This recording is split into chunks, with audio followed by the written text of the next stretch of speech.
ओम शांति। बाबा आज हम बच्चों को संगम के इस महत्व को समझा रहे हैं। संगम का समय ही सबसे सर्वश्रेष्ठ है, जिसको बाबा ने नाम दिया है हीरे जैसा जन्म। हीरा जो सबसे अमूल्य है, इसी प्रकार से ये जीवन भी जो हीरे समान मिला है, ये बहुत अमूल्य है। बाबा कहते हैं इसको समझ करके, जान के और इसको बहुत ही अच्छी रीति से कार्य में लगाना है। सुनते हैं बाप दादा के महावाक्य में। आज 6/8/2022 बाप दादा के साकार महावाक्य।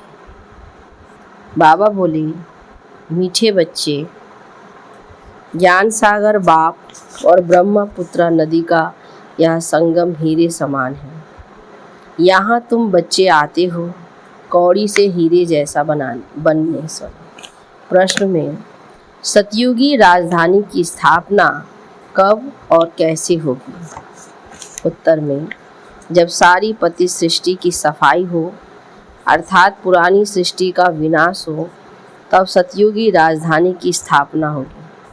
उसके पहले तुम्हें तैयार होना है, पावन बनना है। नई राजधानी का संवत तब शुरू होगा जब एक भी पतित नहीं रहेगा। यहाँ से संवत शुरू नहीं होगा।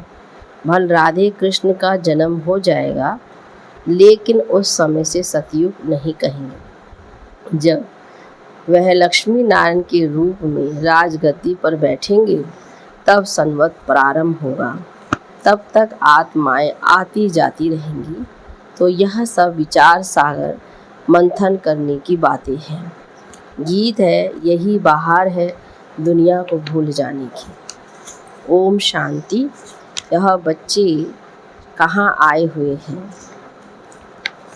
ज्ञान सागर के कंठे पर। वैसे रहते हैं ज्ञान गंगाओं के कंठे पर, और अभी आए हैं ज्ञान सागर के कंठे। मधुवन में पहुंचना, बाबा कहते ज्ञान सागर के पास में पहुंचना। पूछते हैं कौन आए हैं? ज्ञान गंगाएं। क्या बनने लिए? कौड़ी से हीरे अथवा कंगाल से सिरताज बनने के लिए। ब्रह्मा है ब्रह्मपुत्रा और शिव है ज्ञान सागर। यह है ब्रह्मपुत्रा नदी। बच्चा तो है ना, ब्रह्मा वल्द शिव, तुम हो पोतरे पोतरियाँ। कलकत्ता में सागर और नदियों का बड़ा भारी मेला लगता है। वहाँ गंगा, ब्रह्मपुत्रा और सागर मिलते हैं। ब्रह्मपुत्रा में और भी नदियाँ मिलती हैं, बाकी मुख्य है ब्रह्मपुत्रा और सागर का संगम। उनको ही कहते हैं डायमंड हार्बर। यह नाम अंग्रेज़ों ने रखा है, अर्थ कुछ भी नहीं समझते, नाम सिर्फ ऐसे ही रख दिया है। बाप अर्थ समझाते हैं। तुम आए हो इस समय ब्रह्मपुत्रा और ज्ञान सागर के पास समय। ब्रह्मा बाबा भी, शिव बाबा, जहाँ हमें दोनों कंबाइंड रूप में मिलते हैं। हम बच्चे उनके सम्मुख आए हैं।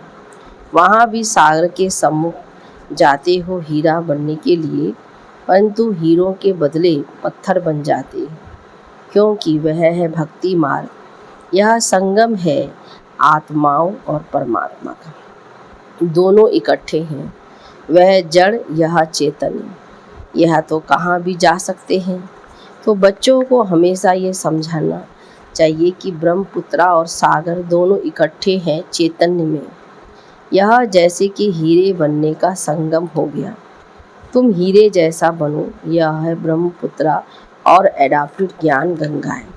ये नदियाँ तो अनगिनत हैं। उन नदियों का तो सबको मालूम है कि भारत में इतनी नदियाँ हैं, यहाँ तो अनगिनत हैं। इन ज्ञान नदियों का तो अंत नहीं पाया जा सकता है। सागर से नदियाँ इस समय ही निकलती हैं। पहले तो ब्रह्मपुत्रा निकलती हैं, फिर उनसे छोटी छोटी नदियाँ निकलती हैं। तुम जानते हो नंबरवार पुरुषार्थ अनुसार, कोई बड़े हैं, कोई छोटे हैं। यह सब मनुष्यों को हीरे जैसा बनाते हैं। ऐसे भी नहीं कहेंगे कि सूर्यवंशी ही महाराजा महारानी बनते हैं, नहीं। यथा राजा रानी तथा प्रजा।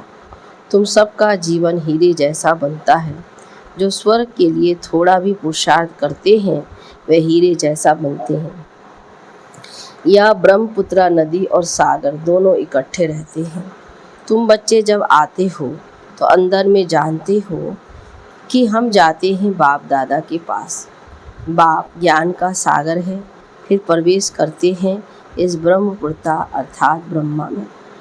इन द्वारा हमको हीरे जैसा बनाते हैं। अब जो जितना पुरुषार्थ कर श्रीमत पर चले। यह भी जानते हो जहाँ तक जीना है वहाँ तक पुरुषार्थ करना है। संगम युग एक ही जन्म मिला है हीरे जैसा, तो बाबा कहते इसमें जितना हो सके पुरुषार्थ करो। शिक्षा तो मिलती रहती है, इम्तहान की रिजल्ट तो विनाश के समय ही निकलती है। एक तरफ रिजल्ट निकलेगी, दूसरी तरफ विनाश शुरू होगा, फिर तो हाहाकार हो जाता है। बात मत पूछो। इसलिए विनाश होने के पहले, लड़ाई होने के पहले तैयार होना है। समझना चाहिए बाकी और क्या समय होगा। और यह भी जानते हो कि जब हमारी राजधानी स्थापन होती है तो ये सारी सफाई भी होनी है।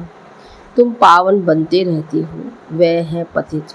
सब पतित खलास हो जाएं, हिसाब किताब चुकतू कर सब वापिस चले जाएं।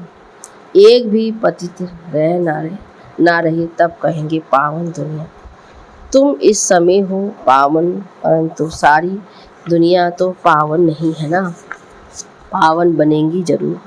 जब विनाश होगा तब सारी दुनिया पावन होगी।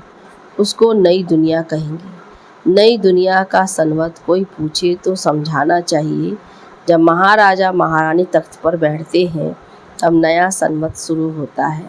जब तक नया संवत शुरू हो तब तक पुराना जरूर कायम रहेगा। यहाँ से संवत शुरू नहीं होगा।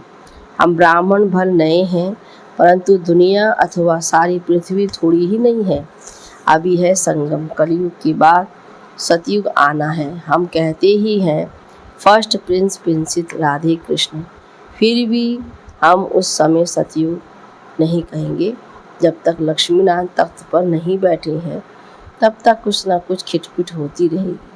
भल राधे कृष्ण आ जाते हैं। देखो यह है विचार सागर मंथन करने की बात है। बाबा की मुरली में हर चीज़ हर समय कोई ना कोई हर दिन नई चीज़ आती है। जैसे आज बाबा ने समझाया कि राधे कृष्ण का जन्म तो यहीं हो जाएगा। सतयुग जब शुरू होगा तब संवत शुरू होगा। सूर्यवंशी डिनाइस्टी का संवत फलाना, परंतु प्रिंस प्रिंसेस के नाम पर संवत कभी नहीं होता। बाकी बीच के समय में आना जाना होता रहता है। छी मनुष्यों को भी जाना है। कुछ ना कुछ बचे हुए रहते ही है ना। जो भी बचे हुए होंगे वह भी वापस जाएं। टाइम लगता है। ये कौन समझाते हैं? ज्ञान सागर भी समझाते हैं तो ब्रह्मपुत्रा ज्ञान नदी भी है। दोनों इकट्ठे समझाते हैं। वह कुंभ का मेला तो वर्ष वर्ष लगता है। यह कुंभ का मेला, सागर और ज्ञान नदियों का मेला तो संगम पर ही होता है। तुम बच्चे कहेंगे हम जाते हैं माता पिता व ज्ञान सागर और बड़ी नदी के पास। बाबा हमको इस बड़ी नदी और इन नदियों द्वारा वर्षा दे रहे हैं, अर्थात हीरे जैसा बनाते हैं। कुंभ के मेले में कितना खुशी से बड़ी शुद्धि से जाते हैं और वहाँ मनसा वाचा कर्मणा पवित्र रहते हैं। वह है जड़ यात्रा। यात्री अपना कल्याण करना चाहते हैं। पंडों का इतना कल्याण नहीं होता जितना यात्रियों का। पंडे लोग तो पैसा इकट्ठा करने जाते हैं, उन्हों की इतनी भावना नहीं होती है जितनी यात्रियों की रहती है। यात्री बड़े शुद्ध भावना से जाते हैं तो कईयों को फिर साक्षात्कार भी हो जाता है। अमरनाथ पर बर्फ़ का लिंग बना रहता है। सामने जाने से बर्फ़ ही बर्फ़ जैसे देखने में आती है। भावना वाले जैसे देखते तो खुश हो जाते हैं। बाबा कहते ये तो कुदरत है। बर्फ़ में लिंग बन जाता है। मनुष्यों की ऐसी भावना बैठ जाती है कुछ भी नहीं। सच्ची यात्रा तो अभी तुम्हारी हो रही है। मनुष्य समझते हैं भगवान की पिछाड़ी बहुत धक्का खाया है भगवान से मिलने, परंतु भगवान मिलता ही नहीं। बाबा ने समझाया है, भगवान का ही चित्र नहीं निकाल सकते हैं, बिंदी का फोटो क्या होगा। वह तो समझाने लिए कहा जाता है कि स्टार है, भुरकुटी के बीच चमकता है। कई बच्चियां भुरकुटी में टीका लगाती हैं। यह सुना हुआ है ना कि आत्मा निवास, बाबा कहते हैं, आत्मा निवास करती है भुरकुटी के बीच में, कि आत्मा का निवास भुरकुटी में है तो स्टार लगाती है। सच्चा तिलक अगर कहें तो वह है। राजाई का तिलक फिर बड़ा होता है, वह स्थूल राज तिलक मिलता है। तुम बच्चों को ज्ञान आ जाता है कि हम आत्माओं को अब राज तिलक मिलता है। आत्मा समझती है कि अभी हमको परमपिता परमात्मा से राज तिलक मिलता है। भुरकुटी के बीच में बहुत अच्छा स्टार लगाते हैं, सोने का भी लगाते हैं। अभी तुमको सारा ज्ञान मिला हुआ है। हम स्टार अब हीरे जैसा बनते हैं। हम आत्मा स्टार हैं, परमपिता परमात्मा भी स्टार इतना ही छोटा है। पहले के लोग सेठ होते थे, अभी भी कहीं बाकी बीच में हीरे जैसा स्टार भी लगाते थे, परंतु उनमें सारी नॉलेज है। ये बातें बड़ी हुई हैं। तुमको ज्ञान अर्थात सोचना मिला है। परमपिता परमात्मा के रूप को भी देखा, समझा है। जैसे आत्मा का साक्षात्कार होता है वैसे परमात्मा का भी होता है। कहेंगे जैसे तुम हो वैसे मैं हूँ। बाकी बच्चे को बाप का क्या साक्षात्कार चाहिए। आत्मा छोटी बड़ी नहीं होती, जैसे तुम वैसे बाप है। सिर्फ महिमा और पाठ अलग अलग है और सबसे भिन्न भिन्न है, एक ना मिले दूसरे से। एक्टर्स का पाठ एक जैसा थोड़ी हो सकता है। इसको ईश्वर की कुदरत कहा जाता है। वास्तव में ड्रामा की कुदरत कहें, क्योंकि बाबा ऐसे नहीं कहते हैं कि मैंने ड्रामा बनाया है। फिर प्रश्न उठेगा कि कब बनाया। इसको कहा जाता है कुदरत। ये चक्र कैसे फिरता है सो अभी तुम जान गए हो। आत्मा स्टार है, उसमें कितना बड़ा पाठ है। परमपिता परमात्मा सर्वशक्तिवान वर्ड ऑलमाइटी अथॉरिटी है, ज्ञान का सागर कहा जाता है। यहाँ किसको ज्ञान का सागर नहीं कहा जाता। वे शास्त्र पढ़ने वाले शास्त्रों का ही ज्ञान सुनाते हैं। बाकी बाप में जो ज्ञान है वह तो कोई में नहीं है। भगवान ही आकर सहज राजयोग का ज्ञान सिखाते हैं, उनको ही ज्ञान का सागर कहेंगे। तो ये नदियों का मेला लगता है। यह भी समझते हो कि सागर से ही नदियाँ निकलती हैं। कई बच्चों को यह भी मालूम नहीं रहता है। वैसे ही तुम्हारी बातों को भी कोई नहीं जानते। ज्ञान सागर कैसे आता होगा, उनसे ज्ञान गंगाएं कैसे ज्ञान पीती होंगी। तो यह है ज्ञान की बातें। मनुष्यों द्वारा बुद्धि में जो बातें बैठी है तो सच्ची बातों का किसको पता नहीं है। तुम अब उस सागर और इस ज्ञान सागर को जान गए हो। अब ये सागर और नदियाँ तो दुख देती रहती हैं। सागर भी उछल पड़े तो कितना नुकसान कर देते हैं। अभी ज्ञान सागर पतित पावन की सब याद करते हैं। उस सागर व नदियों को कोई याद नहीं करते। पतित पावन ज्ञान सागर को याद करते हैं। उस सागर से ही ये नदियाँ निकली हैं। इनके नाम रूप देश काल को कोई जानते नहीं है। भल शिव नाम कहते हैं, सिर्फ लिंग का नाम रख दिया है। बाबा का नाम अविनाशी है ना। शिव बाबा रचयिता एक है, उनकी रचना भी एक है और अनादि है। कैसे अनादि है वे बाप बैठ समझाते हैं। सतयुग में ये त्यौहार आदि कुछ भी होता नहीं, सब गायब हो जाते हैं। फिर भक्ति मार्ग में ये सब शुरू हो। मनुष्य समझते हैं स्वर्ग था फिर स्वर्ग आएगा, परंतु इस समय तो नरक है। इनकी आयु का किसको पता नहीं है। घोर अंधियारा है। कल की आयु का भी किसको पता नहीं है। कहते भी हैं यह भी ड्रामा है जो फिरता रहता है, परंतु आयु का पता ना होने के कारण कुछ भी समझते नहीं हैं। ब्रह्मा के मुख द्वारा बाप बैठ सभी वेदों शास्त्रों का सार समझाते हैं, तो उन्होंने फिर ब्रह्मा के हाथ में शास्त्र दे दिए हैं। वह भी सब शास्त्र हाथ में थोड़ी पकड़ सकते हैं। वह ब्रह्मा द्वारा कोई सब शास्त्र थोड़े ही सुनाते हैं। जानते हैं ये सब भक्ति मार्ग के हैं, ये तो पढ़ते आए हैं। कब से पढ़ते आए हैं, जानते कुछ भी नहीं, सिर्फ कह देते हैं ये अनादि है।